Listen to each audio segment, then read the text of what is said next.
Kolkata doctor கேஸ்ல supreme கோர்ட்ல இன்னைக்கு காலையில என்ன நடந்தது அப்படிங்கிற ஒரு சின்ன அப்டேட்டை தான் இதில் பார்க்க போறோம். ஹியரிங் அப்படிங்கிறது ஆஃப்டர்நூனும் இருக்கு. ஸோ ஃபுல்லா முடிஞ்சதுக்கு அப்புறம் கம்ப்ளீட்டா இன்னைக்கு சுப்ரீம் கோர்ட்ல என்ன நடந்தது அப்படிங்கிற விஷயத்த நைட்டு ஒரு வீடியோவில் டீட்டெயில்டா பார்ப்போம். இப்போ இன்னைக்கு காலையில நடந்த சில முக்கியமான விஷயங்களை பத்தி தான் இந்த அப்டேட்ல பார்க்க போறோம்.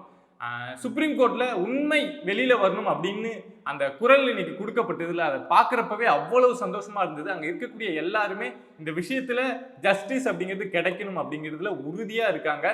சீனியர் அட்வொகேட் கபில் சிபில் அப்படியே ஆடி போயிட்டாருங்க. இது வரைக்கும் அவர் லைஃப்ல இதை மாதிரி ஒரு மூமெண்ட்டை ஃபேஸ் பண்ணியிருக்கவே மாட்டார். ஏன்னா அவர் தான் ஜட்ஜஸ் அட்வொகேட்ஸ் எல்லாம் அலற விட்டு ஆர்குமெண்டாலேயே வாயை மூட வச்சுலாம் பார்த்துருக்கோம். பட் இன்னைக்கு அங்கே இருக்கக்கூடிய ஜட்ஜஸ்ஸே கபில் சிபிலை வாயை அடைச்சி போக வச்சுட்டாங்க. ஏன் கபில் சிபிலை பண்ணாங்க அப்படின்னா, கபில் சிபில் தான் வெஸ்ட் பெங்கால் சைட்லேருந்து கவர்மெண்ட்டுக்கு ஆதரவாக இந்த கேஸில் சுப்ரீம் கோர்ட்ல ஆஜரான நபர். ஸோ இன்னொரு பக்கம் பார்த்தோம்னா சிபிஐ சைட்லேருந்து சொலிசிட்டர் ஜெனரல் துஷார் மேத்தா ஆஜராயிருந்தாங்க. அவங்க ஃபர்ஸ்ட் உள்ள போனப்பவே சொல்லிட்டாங்க, இந்த கேஸ் வந்து கொல்கத்தா போலீஸ்லேருந்து சிபிஐக்கு வர 5 நாள் ஆச்சு. அந்த 5 நாளுக்குள்ள நிறைய எவிடன்ஸ் மாற்றப்பட்டிருக்கு, டேம்பர் பண்ணப்பட்டிருக்கு. ஸோ அந்த விஷயத்த ஃபர்ஸ்டே எடுத்து சொல்லிட்டாங்க. ஸோ அதுக்கப்புறம் இதில் ஃபர்ஸ்ட் ஸ்டார்ட் ஆன ஆர்குமெண்ட் என்னன்னா, ரொம்ப பேசிக்கான விஷயம் தான். எஃப்ஐஆர் எப்போ பதியப்பட்டது, ஜெனரல் டைரியில எப்போ இந்த பெண் இறந்து போனாங்க அப்படின்னு பதிஞ்சிங்க, எப்போ போஸ்ட்மார்ட்டம் ரிப்போர்ட், எப்போ போஸ்ட்மார்ட்டம் நடந்தது, இந்த விஷயங்கள் தான் ஆரம்பத்திலேருந்தே டிஸ்கஷன்ல போயிட்டு இருந்தது. பட் இதுல எதுலையுமே ப்ராப்பரா கபில் சிபிலால பதில் அளிக்கவே முடியல.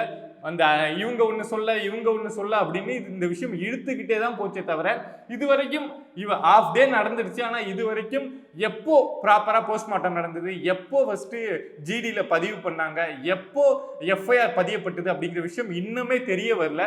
சொல்லப்போனால் கீழே கமெண்ட்ஸ் நம்ம போய் பார்க்குறோம்ல, லைவ்ல பார்க்குறப்போ கபில் சிபில் வந்து எப்படியாவது நெக்ஸ்ட் ஹியரிங்க்கு போனா போதும், இன்னைக்கு எப்படியாவது தப்பிச்சா போதும் அப்படிங்கிற நிலையில தான் இன்னைக்கு ஆர்குமெண்ட் பண்ணிட்டு இருக்காரு. ஏன்னா எதுவுமே ப்ராப்பரா இல்லை. சிபிஐ கொடுத்துருக்கக்கூடிய ரெக்கார்டு அப்படிங்கிறது வேறையா இருக்கு. ஏன்னா இன்னைக்கு அந்த கேஸ் என்ன ப்ராக்ரஸ்ல இருக்கு அப்படின்னு சிபிஐ ஒரு ரெக்கார்டு கொடுத்துருக்காங்க.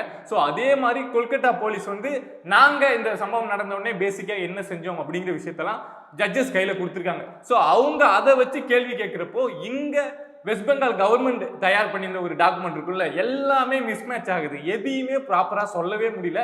அங்க இருக்கக்கூடிய ஜட்ஜஸே கேவலமா திட்டாத அளவுக்கு இந்த விஷயத்த பேச ஆரம்பிச்சிட்டாங்க. சொல்ல போனா இதை வந்து அங்க இருக்கக்கூடிய சில ஜட்ஜஸ் வந்து ஒரு இந்த மாதிரி சட்டம் அப்படின்னு வந்துட்டா யாரும் வந்து எமோஷனலா ஃபீல் பண்ண கூடாது, அதுதான் சட்டமும். ஆனா இதை ரொம்ப பர்சனலா எடுத்துக்கிட்டு இந்த கேஸை பாக்குறாங்களோ அப்படிங்கிற அளவுக்கு தான் அவங்க பேசக்கூடிய விஷயங்கள் எல்லாமே இருந்தது. அதுல எப்பொழுதும் வந்து சந்திரசூட் வந்து இந்த மாதிரி விஷயத்துல ரொம்ப கோவப்பட்டு ஆர்கியூ பண்ணிலாம் பார்ப்போம். பட் இன்னைக்கு கூட இருந்த மற்ற 2 ஜட்ஜஸுமே வேற லெவல் பண்ணியிருக்காங்க. இதுல அந்த 3 பேர்ல இருக்கக்கூடிய ஒரு ஜட்ஜான ஜஸ்டிஸ் பர்திவாலா என்ன சொல்லியிருக்காங்க அப்படின்னு ஒரு ஸ்டேட்மெண்ட் அவங்க கிட்ட படிக்கிறேன். அதுக்கப்புறம் இந்த கேஸை எந்த அளவுக்கு அவங்க பார்க்குறாங்க அப்படிங்கிறத நீங்களே புரிஞ்சுக்க முடியும். The entire procedure followed by your state is something which I have not come across in the 30 years of my career. அவருடைய லைஃப்லயே நான் இதை மாதிரி ஒரு கேஸை பார்த்ததே கிடையாது. அதாவது இந்த கொலை நடந்ததுக்கு அப்புறம் அதுக்கப்புறம் ஒரு ப்ரொசீஜர் ஃபாலோ பண்ணியிருப்பாங்கல்ல, அதை மாதிரி ஒரு மோசமான ப்ரொசீஜரை நான் 30 இயர்ஸ்ல பார்த்ததே கிடையாது அப்படின்னு சொல்லியிருக்காங்க. அதே மாதிரி இன்னொரு விஷயம் என்னன்னா, இந்த கபில் சிபில் தரப்புலேருந்து என்ன சொல்றதுன்னு தெரியாம சோசியல் மீடியாவில் நடந்த சில விஷயங்கள்லாம் எடுத்து அங்க ஸ்டேட்மெண்ட்டாக கொடுக்க ஆரம்பிச்சாங்க. உடனே சந்திரசூட் டைரக்டா சோசியல் மீடியாவில் இருக்கிற விஷயத்தெல்லாம் இங்க வந்து நீங்க ஆதாரமா சொல்ல தேவையில்லை, என்ன நடந்தது, உங்கள்கிட்ட என்ன டாக்குமெண்ட் இருக்கு அப்படிங்கிற விஷயத்த தெளிவா சொல்லுங்க அப்படின்னு சொல்லியிருக்காங்க.